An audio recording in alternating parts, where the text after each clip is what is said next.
Hi everyone, I thought I would share with you my art agenda setup. I didn't realize how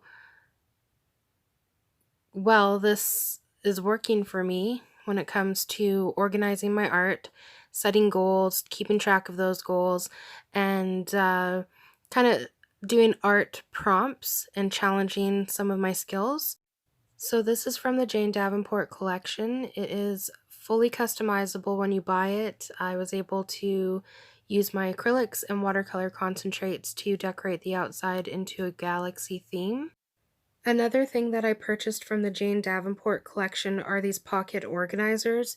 You can use them to create sections in your agenda. You can store collage elements, stickers, notes, pens.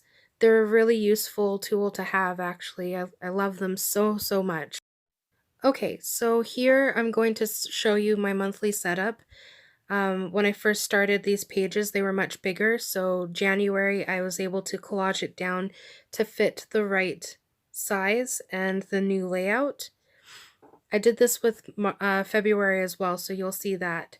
So my layout is I have a section for my goals, I have a section to record important dates during the month, and then a section for a piece of artwork. So those are the three main elements that I wanted to have each month. And I really like that I had to collage because it kind of gave me this idea to have absolute freedom with my agenda.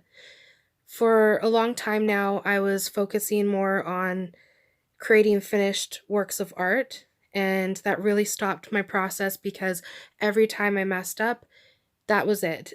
I was done with that page. I had to start it over again. I'd get really frustrated, and then eventually I would just stop working on art. So having absolute freedom allows me to continue on and enjoy the tools that I'm working with or the medium that I'm trying to figure out without having a fear of making a mistake. So I noticed that this has actually helped me increase my skills. Okay, so now I get to show you the materials that I used to create this page. I used Mermaid markers by Jane Davenport, highlighters, a Sharpie pen, I used some paint over pens, and a jelly roll pen. So moving on to February, I used pretty much two pens. One was my calligraphy pen, and the other one was a mermaid marker. Uh, both of these pens are from the Jane Davenport collection. I'll probably share a lot of her tools with you.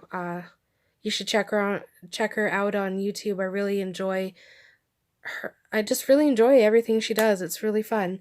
So the thing that I found with the calligraphy pen was that the ink is water soluble, so you can add water to it and blur it out into different scales of gray, or you can keep it very concentrated and keep it black. So that was a fun process to learn about. And again, just allowing yourself an area to do whatever you want and play around with your tools. It's just been extremely helpful. Okay, I warned you that there was a swear in this video, so here it is. This is March. Yeah, I love this piece. Oh, need I say more?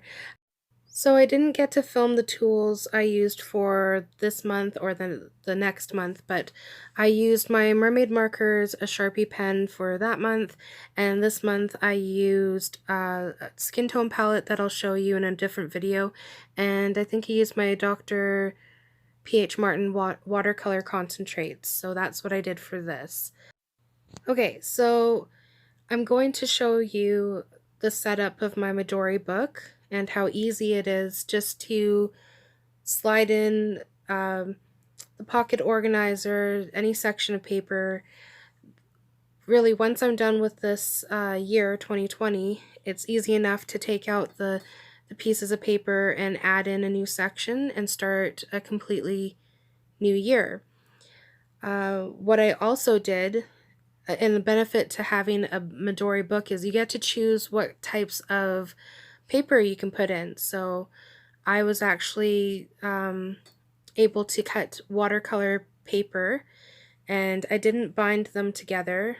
This doesn't really, I haven't noticed them slipping out or doing anything strange. It actually just fits nicely into the Midori book, and it's easy enough to just adjust if they shift. And if I don't like something like this, it's easy enough to pop out and replace with a different paper. So that's what I like about this book. It also kind of carries on the idea of working freely. I don't know about you, but with a lot of my books that I do have, I'm scared to use them because I don't want to mess them up.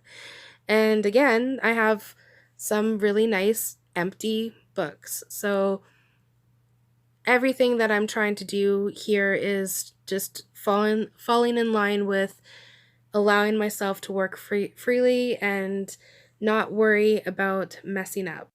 Well, that's it for my art journal setup. Maybe this will inspire you to do an art journal yourself. We all have a little free time on our hands, so get crafty, get creative.